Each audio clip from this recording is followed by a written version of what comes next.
नमस्कार दोस्तों।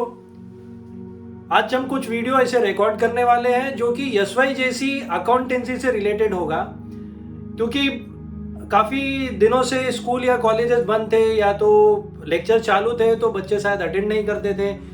कुछ लोग अटेंड करते थे, उनके कुछ चीज़ें मिस हो गई। तो क्योंकि अभी एग्जाम का समय आने वाला है, या तो कुछ लोग के प्रीलिम्स एग्जाम भी चलते होंगे एसवाई जैसी के, तो स्टूडेंट थोड़ा पैनिक हो जाते हैं एग्जाम से पहले कि हम इसके अंदर क्या पढ़ें, क्या फॉर्मेट है। आपको आते रहता है, तभी भी कभी कभी ऐसा हमको एक थोड़ा सा एग्जाम फोबिया लगता है कि भाई अगर एक छोटा सा रिवीजन मिल जाए तो शायद कुछ काम हो जाएगा। तो उसके लिए ये वीडियो आपके लिए मैं बना रहा हूँ। तो आज का जो वीडियो बनेगा, शुरुआत करेंगे हम फाइनल अकाउंट से। धीरे धीरे हर एक टॉपिक का मैं एक लास्ट डे रिवीजन का वीडियो बनाऊंगा। तो उसमें बेसिकली मैं कवर क्या करने वाला हूं, मैं कवर ये करूंगा कि वो टॉपिक में आपको क्या क्या चीजें देखनी है, कौन से कुछ इंपॉर्टेंट एडजस्टमेंट हो सकते हैं, सम पढ़ते समय क्या ध्यान देना है, और वो टॉपिक का बेसिक फॉर्मेट क्या होता है। इतने में आपको काफी सारी चीजें समझ में आ जाएंगी, एक थोड़ा सा आपको किक मिल जाएगा कि स्टार्ट कैसा करना है। तो आज हम स्टार्ट करते हैं सबसे पहला पार्टनरशिप फाइनल अकाउंट से। तो दोस्तों ये पता होगा कि फाइनल अकाउंट होता क्या है। Final account is basically the final of each and everything. क्यों बनाया जाता है final account? It is basically prepare to know the financial position of the partnership और अ कंपनी और any type of business organisation. तो जब भी आप क्वेश्चन फाइनल अकाउंट का आपको देखा, तो उसके अंदर आपको बनाना क्या क्या है। सबसे पहला तो सबसे पहला आपको यह ध्यान रखना है कि क्या चीजें बनानी है। तो फर्स्ट थिंग हम देखने जा रहे हैं, things to be prepared. Things to be prepared, क्या क्या चीजें हमें बनानी है। सबसे पहली चीज जो बनानी होती है, हमें बनाना होता है ट्रेडिंग अकाउंट। दूसरी चीज जो बनानी होती है, that will be your profit and loss account. तीसरी चीज जो बनानी होती है, P&L अप्रोप्रिएशन अकाउंट। और जो चौथी चीज आपको बनानी होती है, पार्टनर्स आइदर कैपिटल अकाउंट और करंट अकाउंट। वो कब बनाना पड़ता है कैपिटल अकाउंट और कब बनाना पड़ता है करंट अकाउंट, हम आगे देखेंगे। और एक लास्ट चीज आपको बनानी होती है, बैलेंस शीट। ओके, तो अब यहां पे सबसे पहला जिस्ट समझेंगे, ट्रेडिंग अकाउंट क्यों बनाना होता है, प्रॉफिट एंड लॉस अकाउंट क्यों बनाना होता है, profit and loss appropriation account क्यों बनाना होता है, पार्टनर्स कैपिटल और बैलेंस शीट का क्यों बनाना होता है। और धीरे धीरे मैं आपको थोड़ा तरीका भी बताते चलते चले जाऊंगा कि अगर कुछ स्टूडेंट को कुछ पता नहीं है तो स्टेप वाइज मार्क्स कैसा स्कोर करो, क्योंकि ये 15 मार्क्स का 20 मार्क्स का क्वेश्चन रहेगा। तो 1 और 2 मार्क्स स्कोर करते करते आप 8-10 मार्क्स तक पहुंच सकते हो फॉर्मेट से ही। तो सबसे पहला जो है ट्रेडिंग अकाउंट। ट्रेडिंग अकाउंट बनाया जाता है to know the gross profit of the business. ये चीजें आपको ऑब्जेक्टिव्स में भी पूछते हैं कि ट्रेडिंग अकाउंट क्यों बनाया जाता है, why trading account is prepared. Trading account is prepared to know the gross profit of the business. तो ट्रेडिंग अकाउंट में रिकॉर्ड क्या होता है, ट्रेडिंग अकाउंट में ऑल फैक्ट्री से रिलेटेड जो भी एक्सपेंसेस होते हैं वो रिकॉर्ड होते हैं। फैक्ट्री जहां पे कोई भी चीजें बनाई जाती हैं उससे रिलेटेड जो भी खर्चे होते हैं वो ट्रेडिंग अकाउंट डेबिट साइड में लिखना होता है, और जो भी इनकम होती है वो ट्रेडिंग अकाउंट क्रेडिट साइड में लिखना होता है। अगर खर्चों की लिस्ट में बनाओ, जो नॉर्मल खर्चे होते हैं, ओपनिंग स्टॉक है, परचेजेस है, लेस रिटर्न्स, उसमें वेजेस आता है, और other factory related freight charges वगैरह, ये सब चीजें आपके किस में आती है, ट्रेडिंग अकाउंट डेबिट साइड में। और क्रेडिट साइड में सेल्स और क्लोजिंग स्टॉक लिखा जाता है। और फाइनल आपको टोटल निकालना है, और जो टोटल बैलेंसिंग फिगर मिलेगा that will be gross profit. Very simple. दूसरी चीज जो बनानी होती है आपको, profit and loss account. Profit and loss account क्यों बनाना होता है, ऑल ऑफिस रिलेटेड जो एक्सपेंसेस होते हैं, वो चीजें रिकॉर्ड होती है आपके प्रॉफिट एंड लॉस अकाउंट में, एक्सपेंसेस डेबिट साइड और इनकम क्रेडिट साइड। ये बनाते क्यों है, to know the net profit of the business और net loss of the business. दोनों साथ में नहीं आएगा, या तो नेट प्रॉफिट आएगा या तो नेट लॉस आएगा। अगर क्रेडिट साइड का वैल्यू ज्यादा हो गया तो डिफरेंस आपको डेबिट साइड में आएगा, और जो डेबिट साइड में डिफरेंस आएगा उसे बोलेंगे नेट प्रॉफिट। अगर डेबिट साइड का वैल्यू ज्यादा हो गया तो डिफरेंस क्रेडिट साइड में आएगा, और जो मिलेगा उसको हम लोग क्या बोलते हैं, नेट लॉस। तो ट्रेडिंग अकाउंट ग्रॉस प्रॉफिट जानने के लिए profit and loss account net profit या तो नेट लॉस जानने के लिए।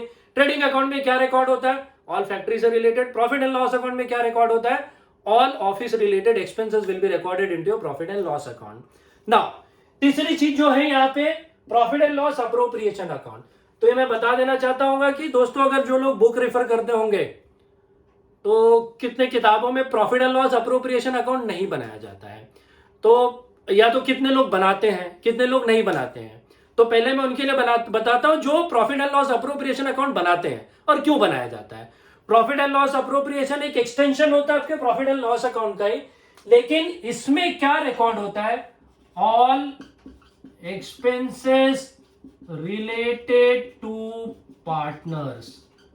मतलब पार्टनर्स का सैलरी, पार्टनर्स को इंटरेस्ट ऑन कैपिटल दिया, पार्टनर्स को इंटरेस्ट ऑन ड्राइंग चार्ज किया, ये सब चीजें रिकॉर्ड होती है जिसके अंदर profit and loss appropriation account में। सिंपल आपको याद रखना है, all expenses which are related to the partners will be recorded into your profit and loss appropriation account. तो ये तो जो बनाते हैं उनके लिए, जो नहीं बनाते हैं उनको भी तो कहीं ना कहीं रिकॉर्ड करना पड़ेगा। आपको क्या करना है, जो प्रॉफिट एंड लॉस अकाउंट बनाते हो ना उसके नीचे ही आपको वो बना के देते हैं profit and loss appropriation account. मतलब नेट प्रॉफिट निकल गया, उसके बाद का पार्ट जो होता है आपका प्रॉफिट एंड लॉस अप्रोप्रिएशन का पार्ट होता है। रिकॉर्ड करने का तरीका सेम है, जैसा मैं ये बता रहा हूं अलग से बनाते हैं। और बुक में क्या कर दिया उन्होंने, नेट जो प्रॉफिट एंड लॉस अकाउंट है उसको थोड़ा सा एक्सटेंड कर दिया है और बनाने का तरीका सेम ही है। सिर्फ आपको याद रखना है इसका मोटिव क्यों बनाना होता है। ये जो भी एक्सपेंसेस पार्टनर से रिलेटेड होते हैं, partner salary, partners commission, each and everything will be recorded into your profit and loss appropriation account।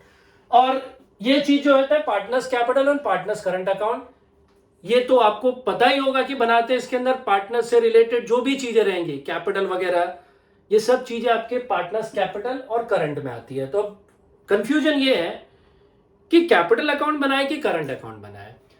तो दोस्तों जब भी क्वेश्चन में करंट और कैपिटल अकाउंट दोनों दिए रहते हैं तो वो बोला जाता है कि पार्टनरशिप फॉलो करता है फिक्स्ड कैपिटल मेथड। ये भी आपके ऑब्जेक्टिव्स में आता है कि करंट और कैपिटल अकाउंट दोनों है तो firm is following a fixed capital method. अगर सिर्फ कैपिटल अकाउंट है firm is following a fluctuating capital method. तो जब दोनों है तो क्या बनाना होगा? आप पार्टनर्स करंट और कैपिटल दोनों दिया है तो आपको सिर्फ करंट अकाउंट बनाना होता है। कैपिटल अकाउंट का जो बैलेंस है डायरेक्टली आपको लायबिलिटी साइड में लेके जाना होता है। और सिर्फ कैपिटल अकाउंट है तो आपको सिर्फ कैपिटल अकाउंट ही बनाना है, करंट अकाउंट के बारे में फिर सोचने की जरूरत नहीं है। और लास्ट बट नॉट लीस्ट जो है आपका बैलेंस शीट। बैलेंस शीट में असेट्स और लायबिलिटीज का जो भी बाइफर्केशन होता है वो आपको क्या करने होते हैं, रिकॉर्ड करने होते हैं। तो ये तो पहली चीज हो गई कि क्या क्या चीजें बनानी पड़ती हैं। तो पहला बात, इसके फॉर्मेट आपको जो है वो थोड़ा सा एक ध्यान रख लेना आपको।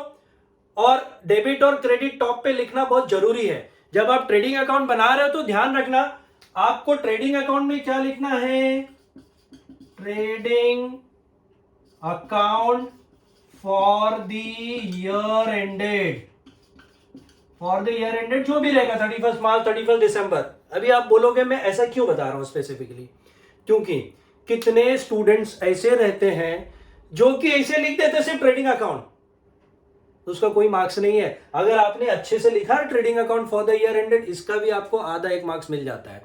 चलो आधा मार्क्स भी दिए तो राउंड ऑफ होके 1 मार्क्स हो जाता है, तो अपने फायदे की बात है। तो पूरा लिखे, ये लिखना जरूरी है, trading account for the year ended on the top, और टॉप पे डेबिट क्रेडिट लिखना ना भूलिए। फिर उसके बाद में जब आप बैलेंस शीट में आते हो तो वहां पे भी दिखाइए आप बैलेंस शीट एज ऑन, यहां पे फॉर द ईयर एंडेड दिखाया तो 0 मार्क्स, इसका भी लिखने का रहता है। बैलेंस शीट एज ऑन, जो भी डेट है आपकी 31 दिसंबर या 31 मार्च, वो आप पे ईमानदारी से लिख दीजिए।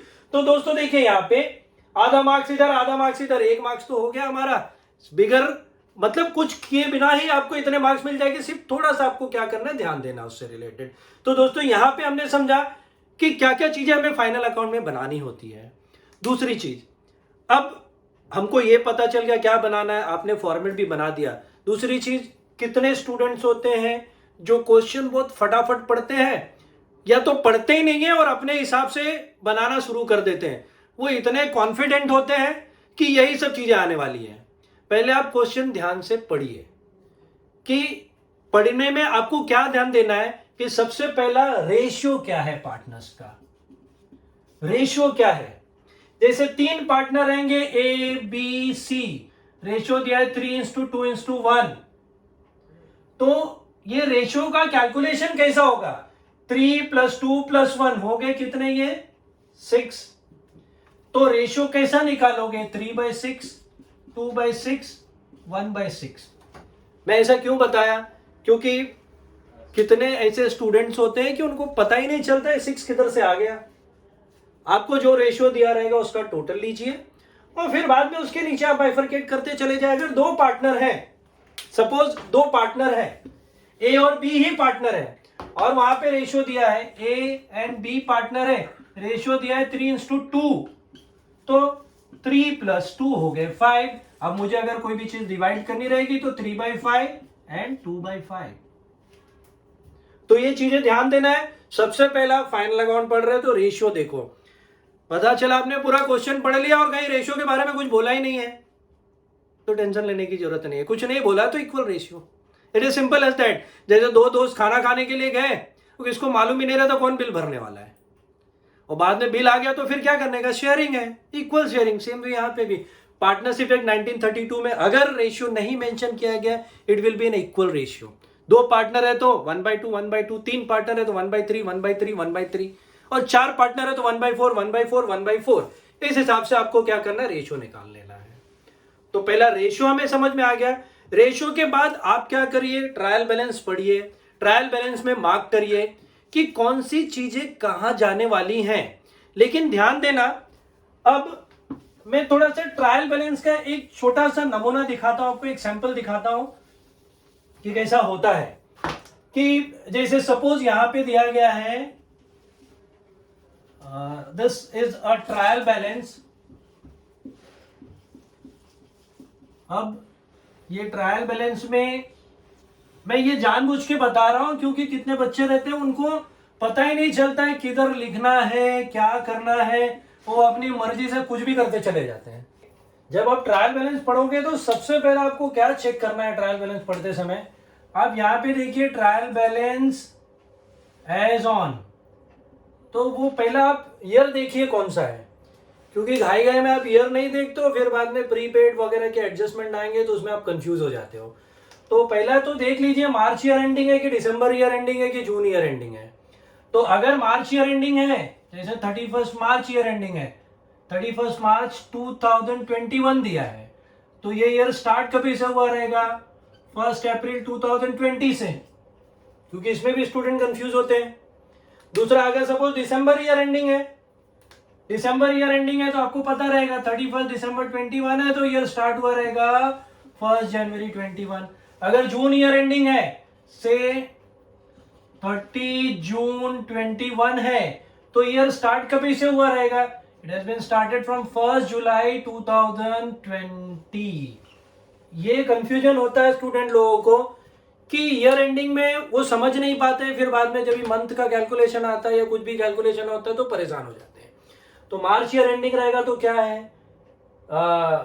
दिसंबर ईयर एंडिंग, सॉरी यहाँ पे दिसंबर ईयर एंडिंग है, दिसंबर ईयर एंडिंग रहेगा तो क्या होगा, और जून ईयर एंडिंग रहेगा तो क्या होगा।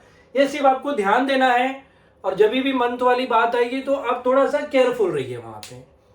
फिर आप ये देखिए डेबिट और क्रेडिट, ये तो क्वेश्चन में दिया गया ही रहता है। जैसे यहां पे दिया है कैपिटल, फिर कैपिटल का कुछ अमाउंट दिया है से 2 लाख रुपया, इसमें से सपोज ए है और बी है, तो ए के लिए से सपोज दिया गया 2 लाख रुपया और बी के लिए दिया गया है 3 लाख रुपया। फिर बाद में दे दिया ड्राइंग्स, ड्राइंग सेम ड्राइंग दोनों पार्टनर का दिया है, ए और बी का, इसका 50,000 दिया है और इसका 25,000 दिया है।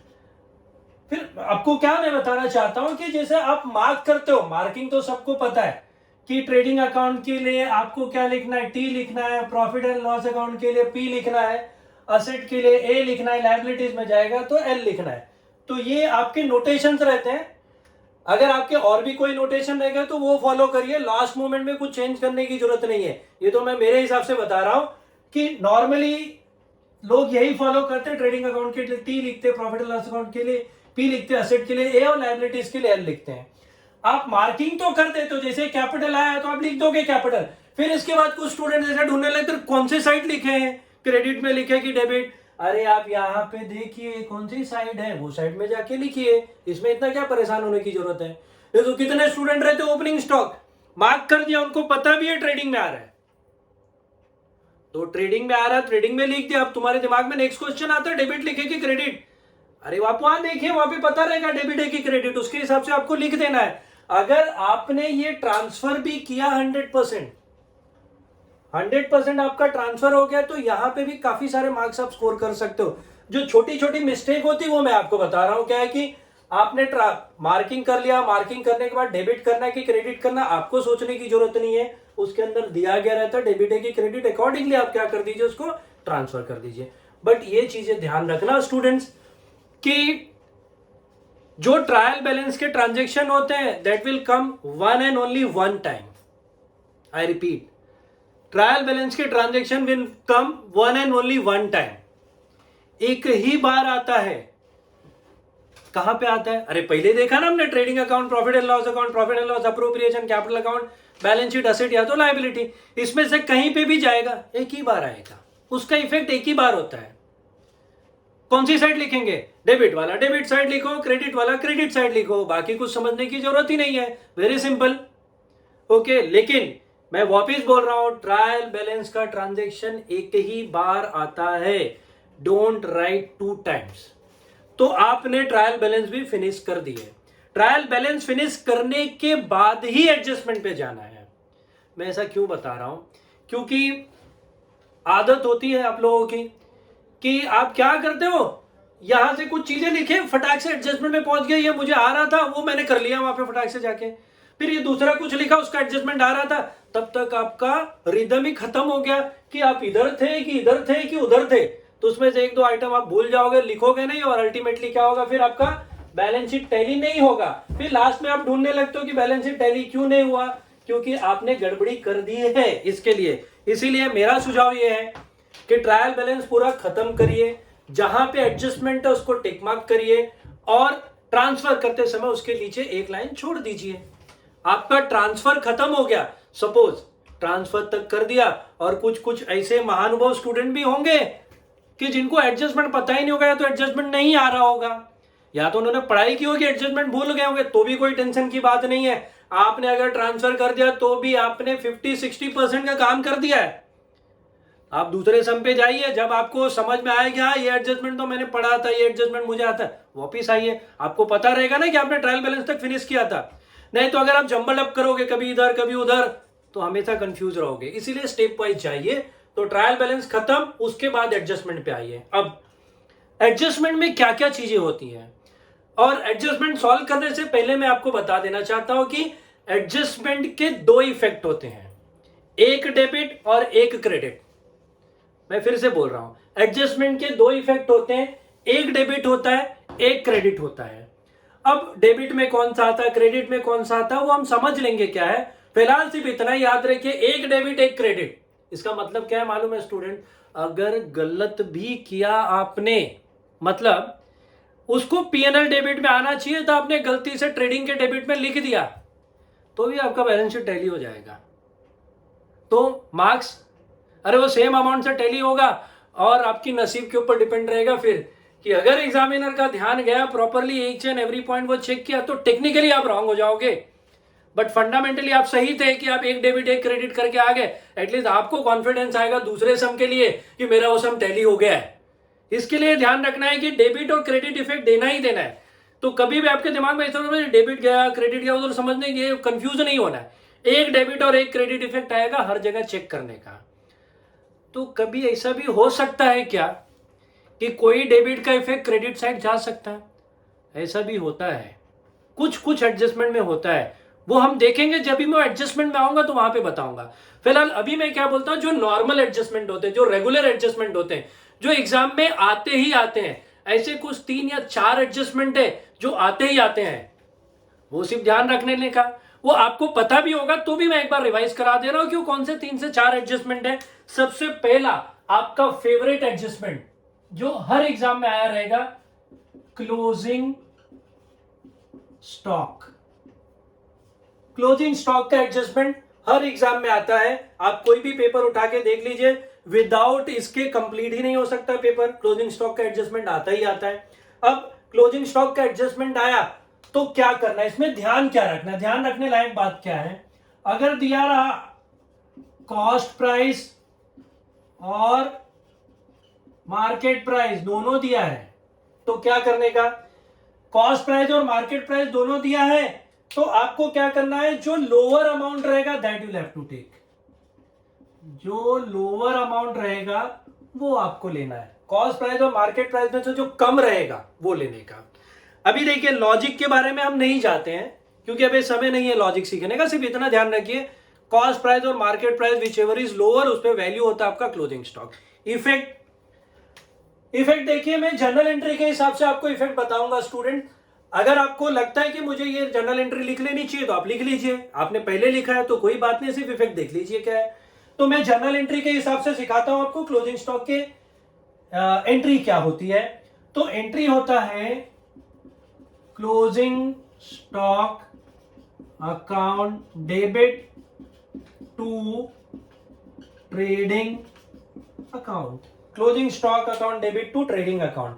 अब टॉकिंग अबाउट द इफेक्ट, ये क्लोजिंग स्टॉक जाएगा आपके असेट साइड में, ये तो क्लियर कट आपको पता चल रहा है ट्रेडिंग अकाउंट में this will be trading, but कौन सी साइड है कौन सी साइड, ये ट्रेडिंग क्रेडिट साइड, तो क्रेडिट साइड में जाएगा तो left to record on the trading credit side, that's it. इसके अलावा कुछ करने की जरूरत नहीं है, आपका 2 मार्क्स बन जाएगा यहाँ पे। Okay, closing stock account debit to trading account, ये पहला एडजस्टमेंट है। इसमें ध्यान रखने लायक बात इतनी है, कॉस्ट प्राइस और market price which ever is lower. अभी आप मत सोचना सिर्फ एग्जाम में एक ही प्राइस दिया है तो मार्केट प्राइस ढूंढने मत चले जाना, नहीं दिया तो नहीं दिया है, जो प्राइस दिया वही रिकॉर्ड करो। अगर कॉस्ट और मार्केट दोनों दिया तो दोनों में से कोई जो कम रहेगा वो लेना है, नहीं दिया तो जबरदस्ती ढूंढने, जितने स्टूडेंट लोग की आदत होती है कॉस्ट और मार्केट प्राइस सर ने बोला था तो दोनों प्राइस तो है नहीं यहाँ पे तो क्या करें, सब गलत नहीं है, जो दिया वही प्राइस लिख दो वहां पे। ओके, तो अब उसके आगे की तरफ जाते हैं हम। ये तो पहला एडजस्टमेंट जो मैंने आपको समझा दिया। दूसरा एडजस्टमेंट वो भी काफी फेवरेट एडजस्टमेंट है जो एग्जाम में आता है, और उससे रिलेटेड क्या ध्यान रखना मैं बताऊंगा आपको। That will B depreciation on कोई भी फिक्स्ड एसेट हो सकता है स्टूडेंट्स, इसीलिए मैं स्पेसिफिक एसेट का नाम नहीं लिख रहा हूं, मैंने सिर्फ लिखा डेप्रीसिएशन ऑन फिक्स्ड एसेट्स। इसमें क्या चीजें ध्यान देने लायक है, अगर सिर्फ उन्होंने बोला charge depreciation 10% on that particular asset तो कोई टेंशन नहीं है, वो पर्टिकुलर एसेट पे 10% का डिप्रीसिएशन आप निकाल लो। परेशानी कहां होती है, जब भी वो ऐसा बोलते हैं asset is purchased on so and so date, वो एक डेट बोल देंगे, जैसे आपका दिसंबर ईयर एंडिंग है और उन्होंने बोला कि असेट तो हमने 30 जून को परचेज किया, असेट तो हमने 30 जून को परचेज किया, तो आपको ध्यान देना है 30 जून को परचेज किया मतलब इसके पहले तो असेट था ही नहीं ना, तो हमने असेट का यूज कभी से शुरू किया, 1 जुलाई से लेके 31 दिसंबर, तो जुलाई से लेके 31 दिसंबर 6 महीना होता है, तो 6 महीने का आपको सिर्फ डिप्रीसिएशन चार्ज करना है, पूरे साल का मत चार्ज कर देना। तो एक तो यहाँ पे कैच है कि अगर मंथ दिए रहेंगे तो आप मंथ काउंट करो, जो मंथ से दिया है वो मंथ से काउंट करके आप ले लीजिए। सपोज उन्होंने बोला असेट उन्होंने परचेज किया है 31 दिसंबर को ही, मतलब last day of the year को ही उन्होंने असेट परचेज किया, तो डिप्रीसिएशन ही नहीं देना है, अननेसेसरी परेशान नहीं होने का। लास्ट डेट को अगर उन्होंने परचेज किया असेट तो you do not have to give the depreciation. Last date मतलब कौन सा, लास्ट डेट मतलब जो ट्रायल बैलेंस का डेट है ना, ट्रायल बैलेंस टॉप पे लिखा क्या रहता है, मार्च है, कि अगर वो डेट को असेट परचेज किया तो आपको डिप्रीसिएशन देने की जरूरत नहीं है। कभी कभी ये भी कंफ्यूज करते हैं उन लोग, जानबूझ के देते हैं कि लास्ट डे दे देंगे, अब परेशान हो जाओगे, डिप्रीसिएशन निकाल के आ जाओगे, बोलोगे हमारा डिप्रीसिएशन तो राइट गया, बट उधर मिस्टेक हो जाएगी। तो परचेज वाले में ध्यान देना है आपको और ये डेट वाले में ध्यान देना है। तीसरी चीज इसके अंदर क्या होती है, कभी कभी कोई भी एसेट परचेज किए रहते हैं तो वो गलती से परचेजेस में लिख दिए रहते हैं, तो आपने ऑलरेडी एडजस्टमेंट कर चुके रहते हो, परचेजेस में से निकाल के मशीनरी में ऐड कर दिए रहते हो, तो वहां पे ये सब डेट वाला चीजें सिर्फ ध्यान रखना। अब इफेक्ट की बात तो यू नो दैट कि इफेक्ट हमको क्या क्या देना है इससे रिलेटेड, मैंने पहले ही बोला आपको, मैं जर्नल एंट्री के तरीके से बताऊंगा आपको। तो एंट्री होता है depreciation account debit to fixed assets. जो फिक्स्ड एसेट्स रहेगा वो फिक्स्ड एसेट्स, जैसे मशीन है तो मशीन, बिल्डिंग है तो बिल्डिंग। अब इसका इफेक्ट क्या जाएगा, what will be the effect? जैसे डेप्रीशिएशन जो है स्टूडेंट्स, ये चले जाएगा पीएनएल अकाउंट में डेबिट साइड में, और जो फिक्स्ड एसेट्स है आपका, फिक्स्ड एसेट्स में से आपको क्या करना रहेगा, लेस फ्रॉम फिक्स्ड एसेट। जो पर्टिकुलर फिक्स्ड एसेट रहेगा उसमें से आपको क्या कर देना, माइनस कर देना, दैट्स इट। इतनी दो चीजें करनी रहती है प्रॉफिट एंड लॉस अकाउंट में डेबिट, और टू फिक्स्ड एसेट्स आपके less from particular fixed asset. जो फिक्स्ड एसेट रहेगा उसमें से आपको क्या कर देना, माइनस कर देना। उसके बाद ये एडजस्टमेंट की कहानी खत्म हो जाती है। तो दो एडजस्टमेंट तो हमने खत्म भी कर ली और काफी आसान है इसके अंदर। और क्या चीजें याद रखना है वो आप नोट डाउन करोगे तो और भी अच्छा है, ऑलरेडी नोट डाउन किया तो सिर्फ इसको देख लीजिए एक बार, आपको थोड़ा सा रिवीजन हो जाएगा। आगे बढ़ने से पहले हम देखते हैं कि और कौन सी हम देखते हैं कि ऐसी और कौन सी एडजस्टमेंट होती है जिसमें हमको क्या ध्यान देना है, डेट वाइज ध्यान देना है, क्या क्या है। तो थर्ड एडजस्टमेंट जो है, जो ज्यादा करके पूछते हैं, third one is relating to the outstanding expenses. वो कोई भी एक्सपेंसेस हो सकता है स्टूडेंट्स, आउटस्टैंडिंग वेजेस हो सकता है, आउटस्टैंडिंग सैलरी हो सकता है, आउटस्टैंडिंग एडवर्टाइजमेंट हो सकता है। यहाँ पे मैंने एक्सपेंस लिखा, उधर पे वो नाम दे देंगे एक्सपेंस का, तो आप वो एक्सपेंस को देखिए कौन सा एक्सपेंस आउटस्टैंडिंग बोला है। कभी कभी क्या होता है ना, वो आउटस्टैंडिंग नहीं लिखते हैं, तो क्या लिखते हैं, आउटस्टैंडिंग नहीं लिखते हैं, बोलते हैं एक्सपेंसेस नॉट येट पेड, मतलब आउटस्टैंडिंग है। कभी कभी ये भी नहीं लिखते हैं, नॉट येट पेड नहीं लिखते हैं, वो लिखते हैं एक्सपेंसेस अक्रूड, अक्रूड एक्सपेंस लिखते हैं। अगर अक्रूड लिखें उसका मतलब भी यही है, आउटस्टैंडिंग। तो ध्यान दीजिए, ये अलग अलग तरीके से आपको घुमाते हैं। आउटस्टैंडिंग बोले तो भी हमको क्या करना है, वही करना है। नॉट येट पेड बोले तो भी वही करना है। अक्रूड एक्सपेंसेस बोले तो भी वही करना है। ओके, अब इसका मतलब जो खर्चे बकाया है, जो हमने पेमेंट नहीं किया, तो अब वो पेमेंट नहीं किया है तो उसका इफेक्ट क्या होगा, इंपैक्ट क्या होगा। तो once again will do go via journal entry. जैसे जो भी एक्सपेंस रहेगा वो एक्सपेंस को आपको क्या करना है, डेबिट, वो पर्टिकुलर एक्सपेंस अकाउंट डेबिट। जैसे सैलरी है तो सैलरी अकाउंट डेबिट, वेजेस है तो वेजेस अकाउंट डेबिट, एडवर्टाइजमेंट है तो एडवर्टाइजमेंट अकाउंट डेबिट, वो एक्सपेंसेस को डेबिट करिए। ओके, टू आउटस्टैंडिंग एक्सपेंसेस, ये उसकी जर्नल एंट्री होगी। जैसे सैलरी है तो salary account debit to outstanding salary, wages है तो wages account debit to outstanding wages. अब इफेक्ट क्या देंगे, जो भी एक्सपेंस, जैसे मैं यहाँ पे आपके समझने के लिए मैं ले रहा हूं, क्योंकि नहीं तो आप परेशान हो जाओगे क्या कर रहा हूं मैं यहाँ पे। जैसे मैंने सैलरी ले लिया और यहाँ पे भी एक्सपेंस के लिए सैलरी ले लिया, तो आपको थोड़ा सा समझने में आसानी होगी। तो क्या करेंगे हम अभी, इसका इफेक्ट आपको क्या करना है, सैलरी में जाके प्लस कर देना। देखिए प्लस का साइन कहां पे, सैलरी में, और ये जो इफेक्ट है आपको लायबिलिटी साइड में लेके चले जाना है, कहानी खत्म। चाहे वेजेस हो, चाहे सैलरी हो, या कुछ भी हो, ये हिसाब से आपको कंप्लीट कर देना है किसका, आउटस्टैंडिंग का। अब इसके बाद जो एडजस्टमेंट है इसका टोटली रिवर्स है, that will be the prepaid expenses.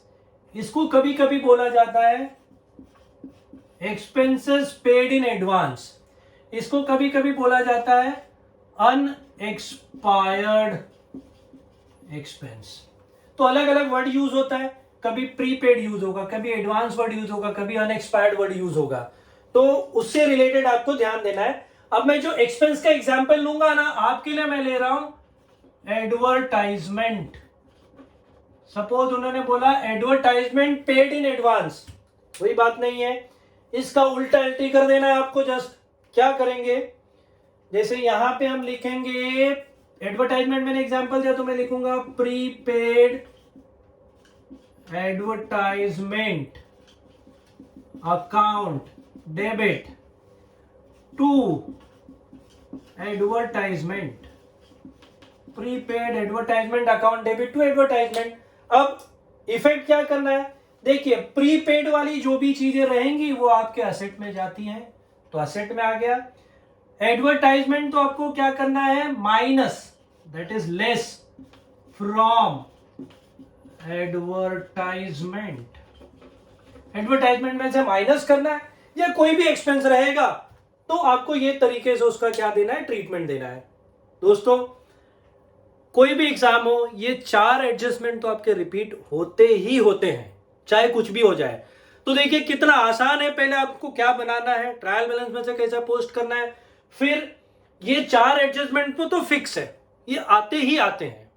Okay, अब इसके अलावा कुछ एडजस्टमेंट होते हैं जो हमें थोड़ा ध्यान देना पड़ेगा उसके ऊपर, उसमें से एक दो, मतलब 5वां या 6ठा एडजस्टमेंट रहेगा तो मतलब 2 एडजस्टमेंट आपको कुछ रिपीटेड नहीं रहते, थोड़ा सा अलग दे देते हैं। अलग मतलब कोई दूसरी जगह से नहीं लेके आएंगे, यहीं से रहता है, बट वो रेगुलर एडजस्टमेंट नहीं रहता है, कुछ एक सा ट्विस्ट वाला थोड़ा सा रहेगा, तो वो देख लेते हैं। आ जाइए वो एडजस्टमेंट में भी हम वर्कआउट करते हैं। तो मैं ये दोनों चीजें पहले रब आउट कर देता हूं।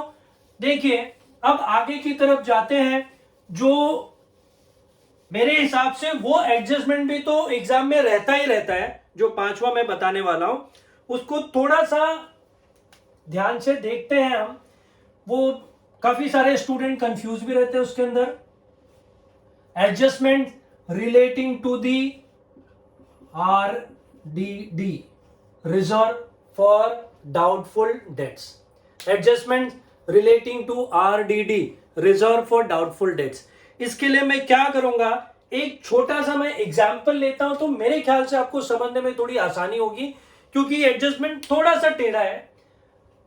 सपोज एग्जाम में ऐसा दिया है, RDD आपको 10% लेना है, किसके ऊपर, डेटर्स पे, और 10% फर्दर बैड डेट्स भी है, और यू नो दैट ये सब चीजें किस पे रहती है, डेटर्स पे ही रहती है। और मैं क्या करता हूं ना, थोड़ा और समझने के लिए डेटर्स का अमाउंट दे देता हूं। डेटर्स का अमाउंट जो है, से डेटर्स का अमाउंट है, इजी कैलकुलेशन के लिए ₹1,00,000 ले लेते हैं, क्योंकि आसान कैलकुलेशन हो जाता है वो। तो RDD में ये 2 चीजें रहती हैं, आपको 10% रहेगा डेटर्स में, और 10% फर्दर बैड डेट रहे, मतलब परसेंटेज वहां पे अलग अलग होता है। ये तो मैं अपने इजी कैलकुलेशन के लिए 10% ले लिया हूं, और डेटर्स का अमाउंट भी मैंने लिख दिया हूं, कितना, ₹1,00,000। और एक चीज और लिख देता हूं, वो ओल्ड RDD। ओल्ड RDD तो सब चीजें कवर हो जाएंगी। ओल्ड RDD में ले लेता हूं ₹2,000। ये ओल्ड RDD किधर से आएगा, ये कौन सी चिड़िया का नाम है ओल्ड RDD, और कहां मिलता है ओल्ड RDD?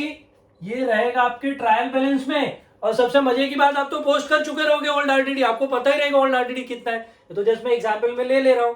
तो डेटर्स के ऊपर 10% लेना है, 10% फर्दर बैड डेट्स है, ओल्ड RDD भी दिया है, ये सब चीजें इंफॉर्मेशन है। तो मैं क्या करता हूं, जैसा आपका प्रॉफिट एंड लॉस अकाउंट आप बनाते हो ना, मैं वैसे ही बना के दिखा रहा हूं आपको कि how it will look like. जैसे यहां पे देखिए मैंने बनाया P&L अकाउंट, ये मैं इसलिए जानबूझ के बना रहा हूं क्योंकि ये समझना काफी जरूरी रहेगा, विदाउट इसके आपको नहीं पता चलेगा। डेबिट एंड क्रेडिट, तो ओल्ड RDD, जब भी RDD का एडजस्टमेंट आएगा तो आपको सबसे पहला ये फॉर्मेट एग्जाम में लिख देने का, 2 bad debts plus further bad dates plus new RDD, NRDD मतलब न्यू RDD, फिर इसमें से माइनस कर देना आपको ओल्ड RDD। ये प्रॉफिट एंड लॉस अकाउंट मैंने कहा लिखा, प्रॉफिट एंड लॉस अकाउंट कहा लिखा, return on the debit side, ये ध्यान रखिए। तो जब भी आप एग्जाम में जाओगे, आपने फॉर्मेट ड्रॉ किया, तो P&L अकाउंट में सबसे पहले ही लिख देने का 2 bad debts plus further bad dates plus new RDD minus old RDD, लिख दिया हम लोगों ने। फिर सर आपने तो बोला एडजस्टमेंट के 2 इफेक्ट होते हैं, यस 2 इफेक्ट होते हैं, मैं कहा ना बोल रहा हूं। आप क्या करिए, बैलेंस शीट में भी इसका रिफ्लेक्शन दिखाइए।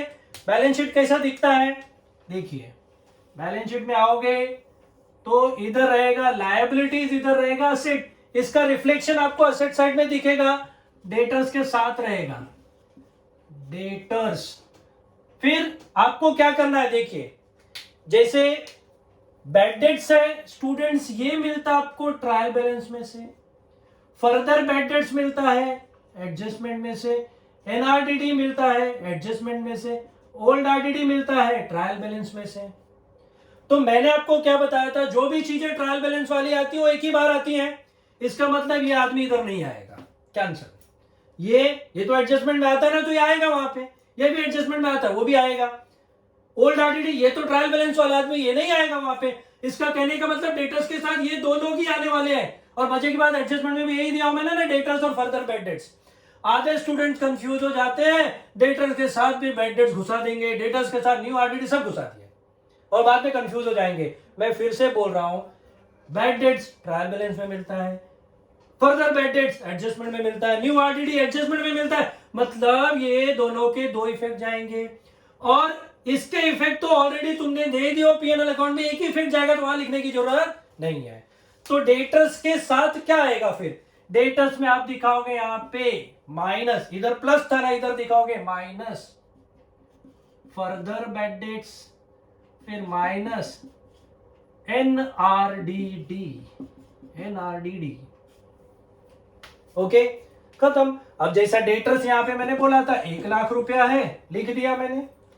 मैं थोड़ा अलग पेन लेता हूं तो आपको शायद समझ में आएगा और अच्छी तरह से। देखिए डेटर्स यहां पे 1 लाख रुपए, ओके। अब हमारा ओल्ड आरडीडी ये मैंने लिख दिया यहाँ पे। सपोज बैड डेट्स नहीं है, बैड डेट्स नहीं है, रहता भी तो भी कुछ फर्क नहीं पड़ता था। तो 1 लाख का भी हम लोग लेंगे यहाँ पे 10%, 1 लाख का 10% फर्दर बैड डेट्स है, 1 लाख का 10% 10,000 आ गया 90,000। फिर बोले 10% RDD 10% on debtor. See further bad debts के लिए वर्ड यूज करेंगे फर्दर बैड डेट्स, अगर ये वर्ड यूज नहीं करेंगे तो वो लिखेंगे आपको bad debts written off. Bad debts written off मतलब further bad debts, bad debts written off मतलब फर्दर बैड डेट्स। और अगर उन्होंने बोला कि फर्दर बैड डेट्स खुद ही वर्ड बोलते हैं तो भी फर्दर बैड डेट्स ही है। और सिर्फ ऐसे ही बोला आरडीडी इज 10% ऑन डेटर्स, उसका मतलब new RDD. RDD is 10% on debtors, उसका मतलब न्यू आरडीडी। पहचान कैसा करना है, आरडीडी 10% ऑन डेटर्स मतलब न्यू आरडीडी, या तो आरडीडी इज 10% मतलब न्यू आरडीडी। अगर वो बोलते हैं फर्दर बैड डेट्स इज 10% तो क्लियर कट है। अगर बोलते हैं bad debts written of is 10% मतलब फर्दर बैड डेट्स है। इतना ही वर्ड यूज करते हैं। फर्दर बैड डेट्स के लिए या तो फर्दर बैड डेट्स देंगे या तो आपको क्या बोलेंगे रिटर्न ऑफ। एकदम गई गुजरी हालत में क्या वर्ड यूज करते हैं मालूम है, एडिशनल बैड डेट्स मतलब further bad dates, additional bad debts मतलब फर्दर बैड डेट्स। ओके, तो ये हो गया 1 लाख का 10%, तो मैंने निकाल लिया 10,000। अब यहां पे बोला ना आरडीडी 10% ऑन डेटर्स, 10% निकालिए।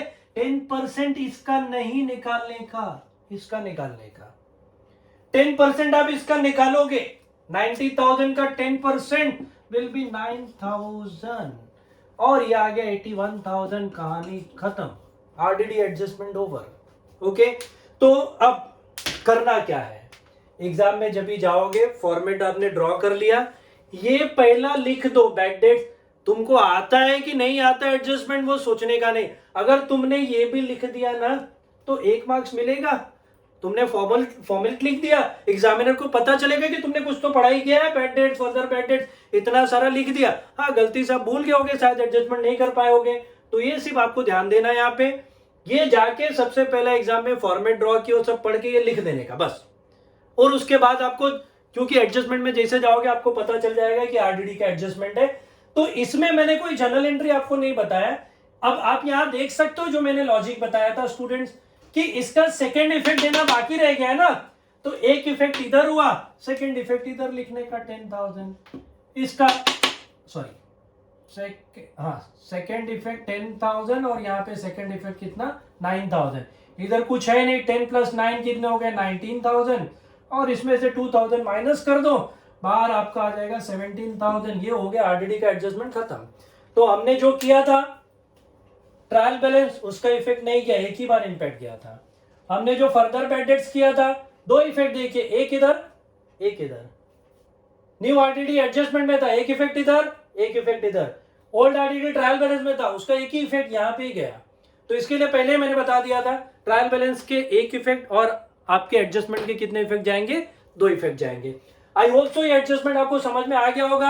आरडीडी वाला ये थोड़ा सा स्टूडेंट लोग को थोड़ा सा ट्रिकी लगता है, बट आप पहले ही ये जाके ड्रॉ करिए और अकॉर्डिंगली कूल एंड काम वे से आप एडजस्टमेंट पढ़िए, आपको समझ में आ जाएगा क्या करना। सिर्फ वर्डिंग कैच करिए and definitely you will get this thing. तो इसके साथ ये एडजस्टमेंट की कहानी खत्म हो जाती है। आगे फर्दर मूव होते हैं दूसरे एडजस्टमेंट की तरफ, जिसका है एडजस्टमेंट आपका interest on capital and interest on drawings. वो भी एडजस्टमेंट पूछते हैं आपके interest on capital and interest on drawings. तो next adjustment is interest on capital, interest on capital. इसमें कुछ लॉजिक नहीं समझना है student, by way of journal entry मैं आपको क्लियर कर दूंगा। इंटरेस्ट ऑन कैपिटल में सिर्फ इतना समझिए, इंटरेस्ट ऑन कैपिटल में जो पार्टनरशिप फर्म होती है वो पार्टनर्स को इंटरेस्ट पेमेंट करती है। इंटरेस्ट ऑन कैपिटल में जो पार्टनरशिप फर्म होती है वो पार्टनर्स को इंटरेस्ट पेमेंट करती है। तो पार्टनरशिप फर्म के लिए एक्सपेंस होता है और कोई भी एक्सपेंस डेबिट साइड में रिकॉर्ड होता है। तो यहां पे अगर मैं एंट्री पास करूंगा तो एंट्री होता है interest on capital account debit to capital account. अभी आप बोलोगे सर 2 पार्टनर रहते हैं वहां पे तो कोई क्या फर्क पड़ता है, वो दोनों पार्टनर का नाम ऐसा अंडरलाइन कर दो। अभी जैसे मुझे अगर यही दिखाना है 2 पार्टनर में तो मैं कैसे दिखाऊंगा, तो यहाँ पे कोई प्रॉब्लम नहीं है, आप इसको अंडरलाइन कर दो। इंटरेस्ट ऑन कैपिटल ए है और बी है, उसके अमाउंट यहाँ लिख दो और बाद में टोटल आप यहाँ पे लिख दो, खत्म। और अगर 2 कैपिटल इंटरेस्ट ऑन तो मैंने दिखा दिया पार्टनर, फिर 2 कैपिटल आप बोलोगे सर 2 पार्टनर होते ना, वही कहानी सेम, ब्रेकअप दिखा दो बस, और कुछ करने की जरूरत नहीं आपको। इधर अमाउंट लिखो इधर अमाउंट लिखो, उसका टोटल यहाँ पे ले लो। अब इफेक्ट की बात होती है तो ये इफेक्ट कहां पे जाएगा, this will go into your PNL appropriation, जो मैंने आपको पहले ही बताया था, क्योंकि ये पार्टनर से रिलेटेड है तो पीएनएल अप्रोप्रिएशन में।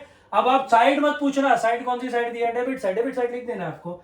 और कैपिटल अकाउंट में कौन सी side, very clear cut, capital account credit side, capital account credit side में दिखा देना है। रिस्पेक्टिव पार्टनर्स के कॉलम में जाके लिखे, टोटल एक ही जगह मत डाल देना है। Interest on capital account debit to capital account that will be relating to the interest on capital. इसका दूसरा जो रिवर्स होता है दैट मींस इसके जैसा ही जो है that will B interest on drawings. जैसा इंटरेस्ट ऑन कैपिटल में फर्म पार्टनर्स को इंटरेस्ट पेमेंट करती है, इंटरेस्ट ऑन ड्राइंग में उल्टा होता है, पार्टनर्स फर्म को इंटरेस्ट पेमेंट करते हैं, तो एंट्री रिवर्स हो जाती है। एंट्री रिवर्स हो जाएगी कहने का मतलब यहां पे आ जाएगा आपका कैपिटल अकाउंट डेबिट।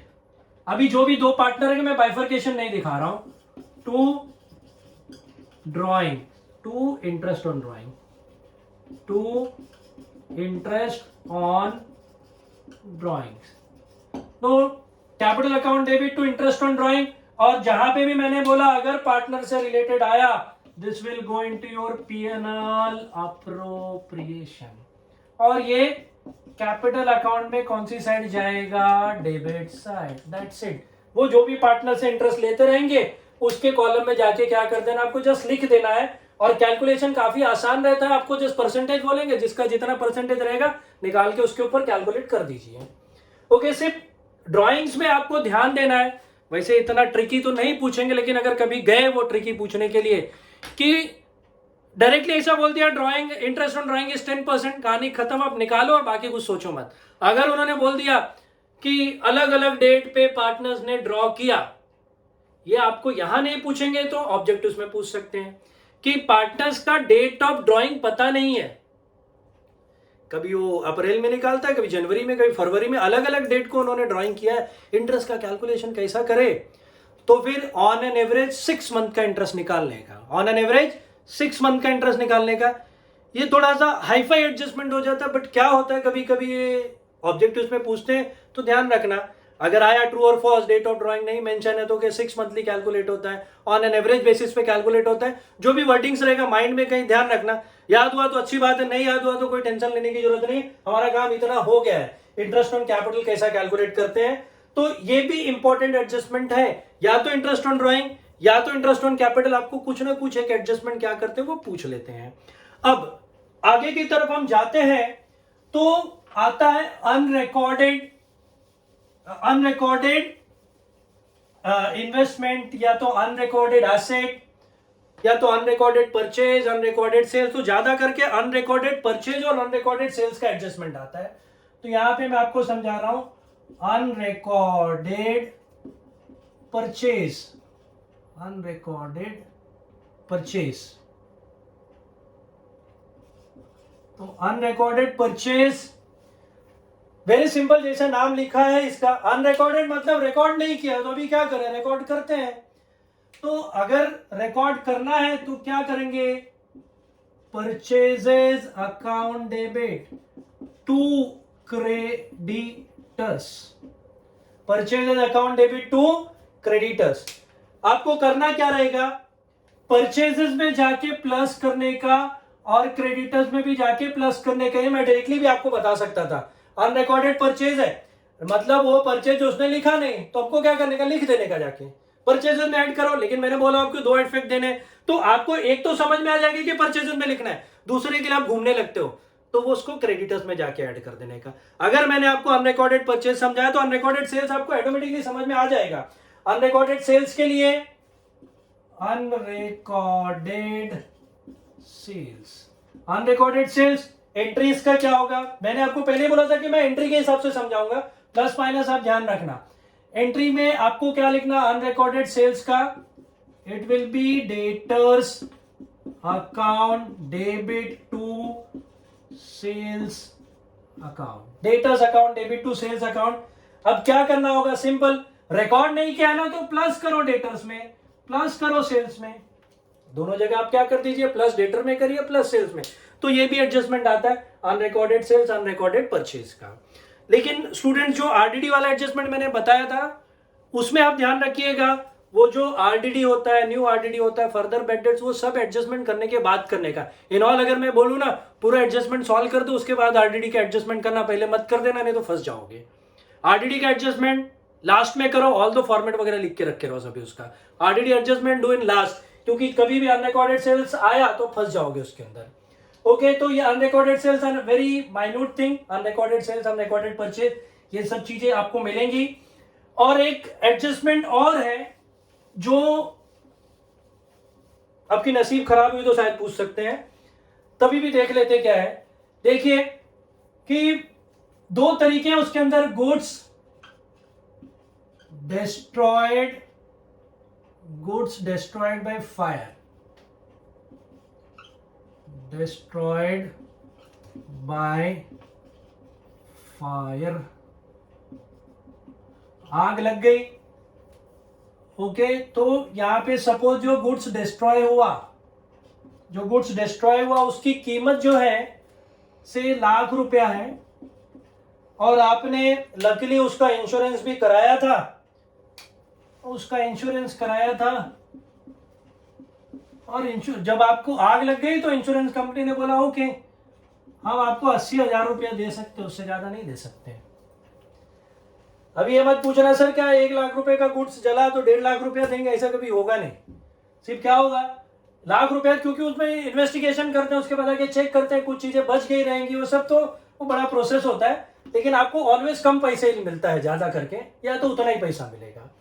लेकिन आपको जो एग्जाम में आता है कम पैसे वाला ही आता है, क्योंकि उनको फंसाना रहता है आपको ना एग्जाम में। तो उसके लिए आपको क्या करना रहेगा, आप तो सबसे पहला एंट्री पास करने का। देखिए गुड्स आपके पास से गया मतलब क्रेडिट गुड्स। ओके, क्या पैसा मिला नहीं, मिलने वाला है, ये इंश्योरेंस कंपनी अपने को पैसा देगी, देने वाली पैसा तो यहां पे लिख दीजिए इंश्योरेंस क्लेम। अच्छा, गुड्स कितने का जला था सर, गुड्स तो जला था ₹1,00,000 का, इंश्योरेंस कंपनी कितना पैसा दी सर, ₹80,000। अरे तो 20,000 का तो लॉस हो गया ना अपने को, किधर कम पड़ रहा है, ये साइड कम पड़ रहा है, लिख दो ₹20,000 कम पड़ गया। ओके, ये किधर जाएगा, यही आ गया आपका लॉस बाय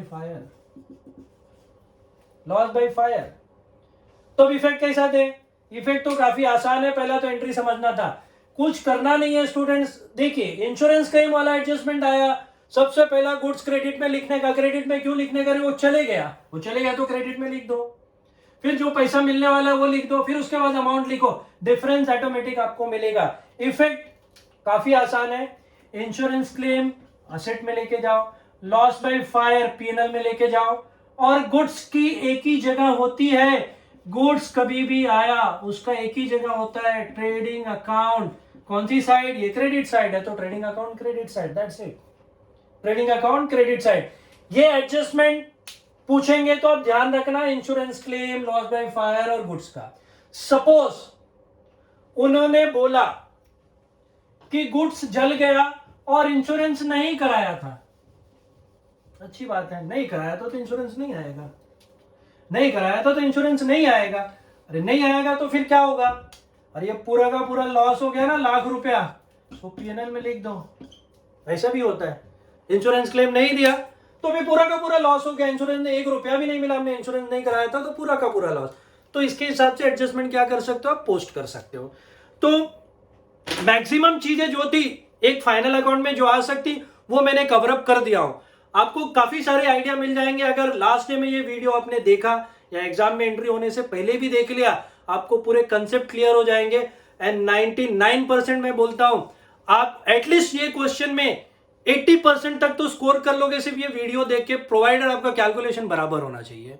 और भी एक चीज बता देना चाहता हूं, कभी कभी ऐसा एडजस्टमेंट आता है, ऐसा बोलेंगे purchases include purchase of machinery 10,000, तो अकाउंट्स का एक फंडा है जहां पे बोलते हैं ना इंक्लूड, ये एकदम लास्ट डे रिवीजन के लिए स्टूडेंट बहुत कंफ्यूज, क्योंकि अपने को इंग्लिश नहीं समझता है क्या उसके अंदर, तो इंक्लूड बोला ना तो उल्टा करने का, एक्सक्लूड करने का। अगर उन्होंने बोला purchases include purchase of machinery, तो बता रहे कि परचेज में गलती से मशीनरी इंक्लूड हो गया, तो मैं क्या करूं? एक्सक्लूड करो, और क्या।